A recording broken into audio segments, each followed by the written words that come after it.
Viral, pembatas saf pria dan wanita di masjid bergerak sendiri. Video pembatas saf pria dan wanita di masjid bergerak sendiri viral di media sosial. Tampak benda pembatas bergerak ke tengah masjid. Video viral itu diunggah oleh akun Instagram @ndrrobe.official Rabu 9 Februari 2022. Dalam unggahan video itu memperlihatkan benda pembatas saf pria wanita tengah berada di dekat pagar besi di lantai masjid bagian luar. Tampak 3 pembatas saf berbentuk 4 persegi panjang menempel sejajar dengan pagar besi. Benda pembatas itu sendiri terbuat dari kerangka besi ditutup dengan kain putih dan beroda. Tiba-tiba, 3 pembatas saf itu bergerak ke tengah masjid sendiri. 3 benda pembatas bergeser makin jauh dan tidak bisa terekam kamera CCTV.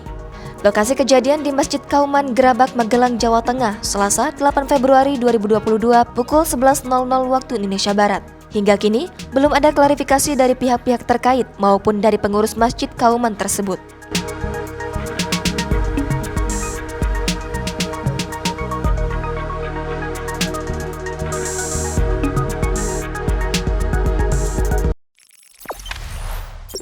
Jangan lupa subscribe, share, komen, dan like ya!